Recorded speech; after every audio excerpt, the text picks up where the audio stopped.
mahadsanid mudane gudoomiye bismi illaahi raxmaan raxiim alxamdu lilah wasalaatu wasalaamu calaa rasuuli ilamiin sayidina waxbibina maxamedin wacala aalihi wasaxbihi wasalam wabacd. marka hore waxaan rabaa inaan soo jeediyo hal arrin oo xildhibaanada iga horreeyey ay soo jeediyeen. xildhibaan kasto sidaa ka warqabno wuxuu matalaa bulsho ka badan 80,000 100,000 ku dhow. marka waxaan soo jeedinayaa in xildhibaan kasta hadalka uu soo jeediyo in la record gareeyo oo on the record laga dhigo, iyo xildhibaan walba hadalkiisa meeting minuteska in la qeybiyo akhrinta labaad intaan loo gudbin, si oo badqab fiican u yimaado, qanaacana ay u timaado, xildhibaan walbana uu qanco. dhowr xildhibaanaa soo jeedisay, anigana arrintaas waa sii xoojinayaa, waa ku sakan gareynayaa. haddii aanan intaas la sameynna waxay noqonaysaa shimbiriyahow heesa oo qof walba inuu iska hadlo uu iska fariistay noqonaysaa, oon inbotkii xildhibaankii aan lagu dirin. markaa dood gudaha u galo, waxaan rabaa qodobo waad dareemi kartaan anigoo safka hore fadhiya maanta ayaa intaan xildhibaan iga horreysay, marka xaalad sensitive inay tahay, dastuurkiina masiirkii dalka inuu yahay, xildhibaan kastana uu mas-uuliyad gaara iska saaray bulshadii isaga matalayay iyo dalkiisii wixii lagu jihayn lahaa oo furihii koowaad ah dastuurka dalka. marka waad dareemi kartaan duruufaadkaas. marka dada laga yaabaa inay isdhahaan xildhibaankaas uu hadlay wuxuu ku soo celiyey xildhibaan ka horreeyey hadal uu ku hadlay. marka in aniga aan ku soo celiyo xildhibaan hadlay macnaheedu waxaa waaye 5 xildhibaan hadday isku xigsato hadalkaas sidiisaba totally waxaa la rabaa inay qaataan guddiga, oo inay guddiga halkan xildhibaan ajendaha gal oo marka ajandaha ku jiraaba waxaa ka hadlayaba ajandaha waaye, arrinta dastuurka ka hadlayaba ajandihii waayaba soo maahan, ajandihii ku guda jira. marka xildhibaanada hadalkooda oo ajandaha ah waxaan soo jeedinayaa guddiga inay halkan soo istaagaan, saas waaye saas waaye saas waaye saasayna la tahay inaan tiraadaan maaha. waxaa rabnaa hadalladeena inaad qaadataan. shaqo fiicanana soo qabateen, waa ku mahadsantihiin. annagana inaan wax idinla toosinaan rabnaa, marka toosintaas xildhibaanada inaad tixgelin gaara siisaan aadaa maaragtay arrintaas u adkeynaa.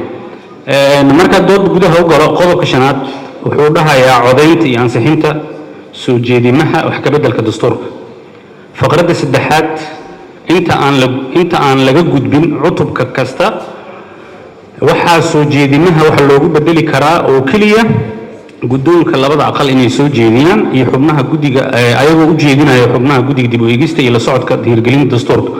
ugu yaraan 6 meelood meel tirada guud ee golo kasta.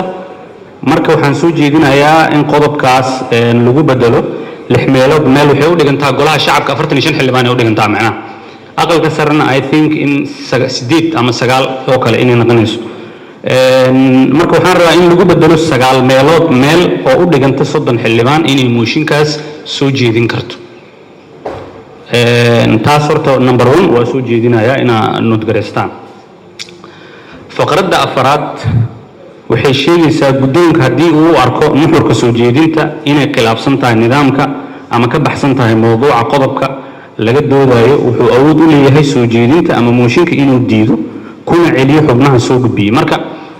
xildhibaanku mooshin wuu soo jeedin karaa, macnaha soo jeedin ku saabsan dastuurka wax ka beddelka dastuurka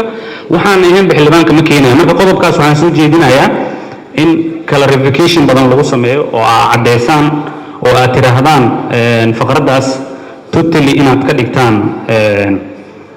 wax hadhow laisla ogyahay. tusaaloo kale xildhibaan in loo fasaxo xildhibaanada ay soo jeedin karaan inaan la caburin. hadhow marka xildhibaanada mooshinka markuu guddoomiyaha qabta baarlamaanka u horkeenaya codayna la gelinaya markaas. marka aniga waxaan qabaa inuu meesha ku caddeysaan codayn ha la geliyo. hadhow xildhibaanada ha iska diidaan, 30 xildhibaan ha soo jeediso, 30kii markay guddoonka u gudbiso oo sifo sharciga uu tahay oo dastuurka ay tahay in la غير mawduuc xildhibaanada ma keenayaan in ma aragtay cod uu guddoomiyaha geliyo oo markaas xildhibaanada diidaya ay diidaan. haddii xildhibaanada ay ogolaadaanna sidiisa soo jeedintaas cutubka la bedel sidiisa loogu soo daro. qodobkaasna xildhibaano badan oo ku dhowaad 5 soo jeedisay, asagana ma aragtay waa si iftiimiyey inaan sidiisa u qaadataan. isla qodobka 5aad faqradda 5aad cutub kasta oo ay kuduudistiisu soo idlaatay waxa uu ka gudbayaa aqlabiyadda 50+1 boqolkiiba 50 iyo min hal xildhibaan ah tirada xildhibaanada joogta qodobkaasna wuxuu u baahan yahay in aad loo caddeeyo clarification badan lagu sameeyo sababtoo ah inaa meesha ku caddeysaan quorumka 50+1 aqalka sare oo kale wuxuu noqonayaa 28 meesha kuma cadda sidoo kale tirada xildhibaanada goobjooga ah ee labada aqal ayagana ha lagu caddeeyo macnaha meesha ka tiraadeen xildhibaanada joogta meesha ka tiraadeen xildhibaanada labada aqal ayadan inaa ku caddeysaan qodob kale oo ku dhawaad 10 xildhibaan ee ka hadashaa rabaa isagan inaa hadda second gare faqradda 7aad qaabka codeynta waxaan soo jeedinayaa halkan waxaa ku qoran gacantaag qoraal ama magacu yeeris waxaan rabaa in sanduuq laga dhigo sidaa idinka ku timaadeen maadaama dastuur uu yahay wax ciyaar aysan ahayn sanduuq inaan ka dhigno ayadana maaragtay xildhibaanadii iga horreeyaan taas ku sii second gareynaya qodobka 8aad natiijada aftida waa dadaasheen laakiin wax badan oo iftiimin u baahanaa jiro haddii natiijada aftida dadweyne faqradda 1aad uu dastuurku heli waayo aqlabiyadda muwaadiniinta codeeyey waxaa lagu dhaqmayaa dastuurka cusub ee uu ansixiyey baarlamaanka jamhuuriyadda federaalk soomaaliya marka xoogaa ayadana waxay u baahan tahay in si fiican loo caddeeyo oo ah oo laga dhigo in dastuur sidiisa aan afti dadweyne loo qaadin miyaa horta dhaqangalaya marka ayadana waxay u baahan tahay in aad laisku qabadsiiyo in wax isqabanaya maaha waxaa kale aan soo jeedinayaa oo talo ku soo jeedinayaa in la caddeeyo da'da dadka codeynaya almost haddii ayadana xeer lagu soo saarayo waa guud laakiin habraaca maadaama uu furihii yahay hagihii yahay da'da dadka in la yiraahdo da'da qaangaarka ah 15 years 15 waaye in lagu caddeeyo in la cunug 5 jir ma codeynayo cunug 10 jir ma codeynayo in ayadana meesha ku caddahay waxyaalaha aftidana waxaan second gareynayaa xildhibaanadii iga horreeyey in sideedaba xeer laga dhigo habraaca aan lagu soo darin haddii habraaca lagu soo darayana qodobadan hadda aan soo jeediyey inaad ku dartaan waxaan mar kale bogaadinayaa guddiga shaqada quruxda badan aad qabateen waxaan rajeynayaa inaad maaragtay waxyaalaha aan soo jeedinay oo aad action point u qaadataan shalay dadka idin doortaan nahay